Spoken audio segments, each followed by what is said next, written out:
ओम जयंती मंगला काली भद्रकाली कपालिनी दुर्गा क्षमा शिवधात्री स्वाहा स्वधा नमोस्तुते।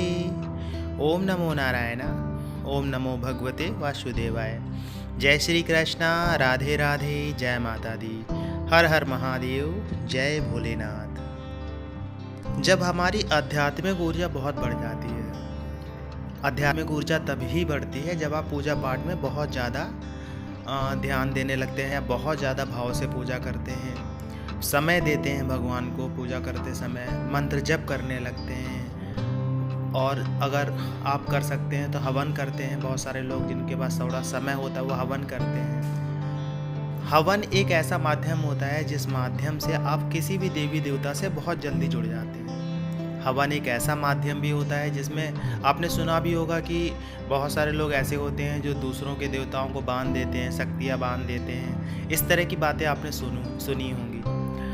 अगर आप हवन करते हैं तो शक्तियाँ भी अपने आप ही खुलना शुरू हो जाती हैं। कभी कभी ऐसा भी हो जाता है कि जो आपके कुल देवी देवता होते हैं या आपके जो स्थान देवता हैं, ग्रह देवता हैं, ग्राम के देवता हैं, बस्ती के देवता हैं, क्षेत्रपाल भगवान, वो आपकी मदद नहीं कर पा रहे होते हैं। लेकिन जैसे ही आप हवन करने लगते हैं वो भी आपसे जुड़ना शुरू हो जाते हैं। देखिए, अच्छी शक्तियाँ भी जुड़ती हैं, बुरी शक्तियाँ भी जुड़ती हैं। ये आप पे निर्भर करता है कि आप कैसी शक्तियों के अपने पास में जोड़ना चाहते हैं। देखिए, जब आपका मन पवित्र रहेगा, मन साफ रहेगा, आपके विचार पवित्र रहेंगे, आप पुण्य कार्यों में लगे रहेंगे, अच्छे कार्यों में लगे रहेंगे, लोगों की मदद करेंगे, तो निश्चित मान लीजिए कि आपसे अच्छी शक्तियाँ ही जुड़ेंगी। वही आप खाली पूजा में बैठे हैं तब तक बहुत अच्छे हैं, या मंत्र जप कर रहे हैं तब तक बहुत अच्छे हैं, उसके बाद आप स्मोकिंग भी करते हैं, ड्रिंक भी करते हैं, नॉनवेज भी खा रहे हैं, किसी भी महिला को आप गलत नज़र से देख रहे हैं, किसी पुरुष को आप गलत नज़र से देख रहे हैं अगर आप महिला हैं तो, ये भी बातें आपके जीवन में असर डालती हैं कि कैसी शक्तियाँ आपसे जुड़ेंगी। क्योंकि जैसे आपके कर्म होते हैं वैसी ही शक्तियाँ आपसे जुड़ती हैं।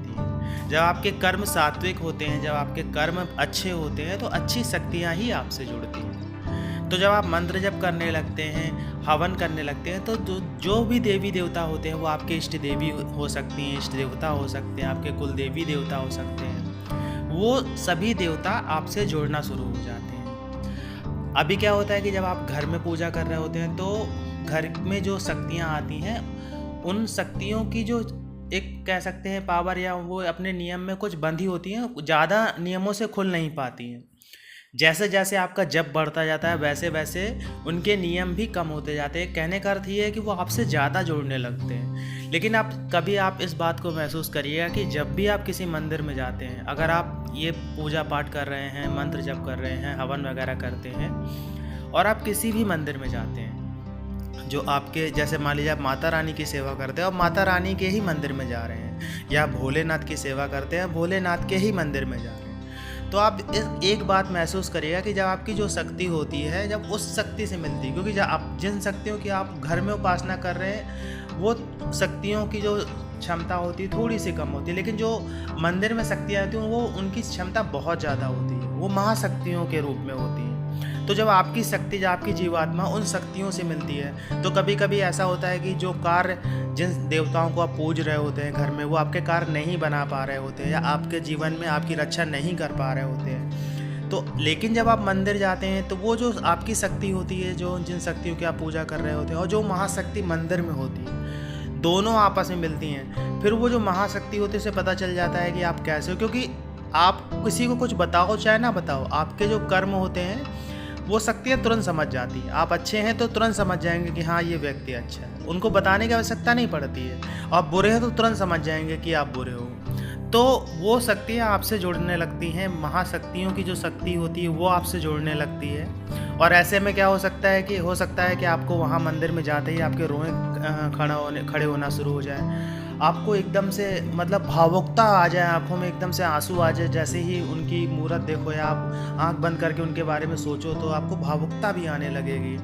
तो कुछ इस प्रकार से महसूस होने लगता है। जब भी आप उनके बारे में सोचोगे आपको आपके अंदर भी भावुकता सी आएगी, आपके अंदर एक प्रेम सा जगेगा माता रानी के प्रति या भोलेनाथ के प्रति या जो भी मंदिर में आप जाते हैं उनके प्रति। तो ये एक बहुत बड़ा संकेत होता है कि दैवीय शक्तियों का वास आपके घर में है, और ये भी संकेत होता है कि वो शक्तियाँ भी आपसे जुड़ी हुई हैं। आप जितना उनसे जुड़ना चाह रहे हैं, वो शक्तियाँ भी आपसे जुड़ना चाह रही हैं। देखिए, कोई भी शक्ति होती है वो किसी भी लालच बस आपसे नहीं जुड़ती। ऐसा नहीं है कि उसको आपका भोग प्रसाद बहुत पसंद आता है या आपका धूप दीप बहुत पसंद आ रहा है, ऐसा नहीं है। आपके मन का भाव अगर अच्छा नहीं है, आपके मन के भाव अगर उनको पसंद नहीं आया, तो वो आपसे नहीं जुड़ सकते। फिर चाहे आप करोड़ों रुपए का भी कुछ सामान चढ़ा दो, तब भी नहीं जुड़ेंगे, क्योंकि उनको सामान से मतलब नहीं होता है।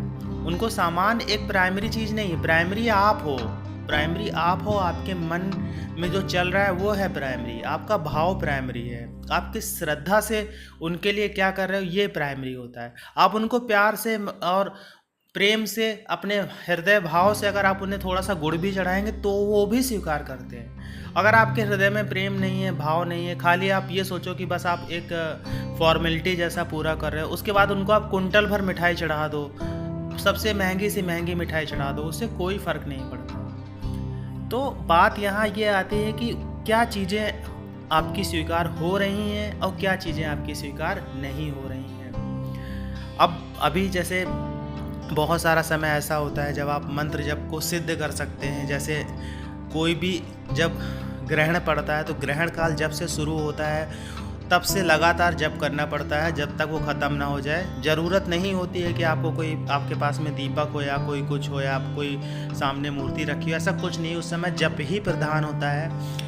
कहा यह भी जाता है कि अगर नदी तट पे आप जप करते हैं तो भी बहुत शुभ होता है। जल में खड़े होकर आपके चेस्ट तक अगर पानी में आप खड़े हो जाते हैं और अपने जो अंजुल होती है अपने दोनों हाथों से जल लेके लगातार चढ़ाते रहते हैं और मंत्र का जप करते रहते हैं पूरे ग्रहण काल में, तो भी मंत्र सिद्ध होता है। ये इतना आसान नहीं होता है।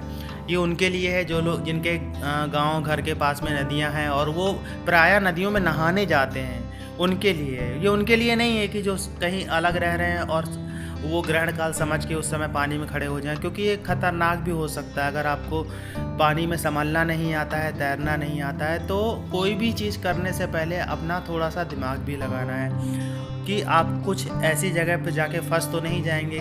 कोई भी चीज़ पाने के लिए किस कीमत पे आप पा रहे हैं, ये भी सोचना ज़रूरी होता है। दीपावली की जो रात होती है, उस पूरी रात भजन कीर्तन आप मंत्र जप कर देंगे तो उसका बहुत ज़्यादा प्रभाव पड़ता है, क्योंकि ये रात एक ऐसी रात होती है, इस रात में बहुत सारे मंत्र सिद्ध हो जाते हैं।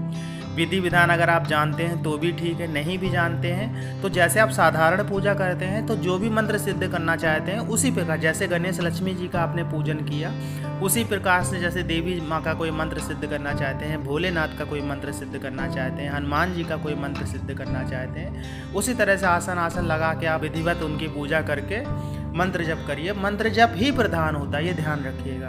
आप विधि विधान नहीं कर पा रहे हैं, कोई बात नहीं। अगर आप मंत्र जप विधि विधान से नहीं करते हैं तो कोई फ़र्क नहीं पड़ता है, लेकिन आपके मन का जो भाव है, भगवान के प्रति जो आपका समर्पण है, अगर वो विधि विधान से है तो ये निश्चित मान लीजिए कि आपको जप में सफलता अवश्य मिलेगी। देखिए, सभी को सफलता एक जैसी नहीं मिलती है। ऐसा नहीं है कि एक व्यक्ति को मंत्र जल्दी सिद्ध हो गया तो दूसरे को भी सिद्ध हो जाएगा, ऐसा नहीं होता है। बहुत सारी चीज़ें उसमें कार्य करती हैं कि किन शक्तियों की आप पूजा कर रहे हैं, कौन से मंत्र को जप रहे हैं, आपकी आध्यात्मिक ऊर्जा कितनी है, आप कितना आपने पुण्य किया था, आपने कितना पुण्य नहीं किया था, आपके मन में क्या चल रहा है, बहुत सारी चीज़ें, किस प्रकार से आप जप कर रहे हैं, ये सब कुछ निर्भर करता है। तो जप में केवल एक चीज़ कार्य नहीं करती, सब कुछ निर्भर करता है। आशा ये जानकारी आपको अच्छी लगी होगी। जानकारी अच्छी लगी हो तो वीडियो को लाइक करिएगा, कमेंट्स में जय माता दी, जय श्री कृष्णा, हर हर महादेव लिखिएगा। मिलते हैं आपसे अगले वीडियो में नई जानकारी के साथ में, तब तक के लिए जय श्री कृष्ण।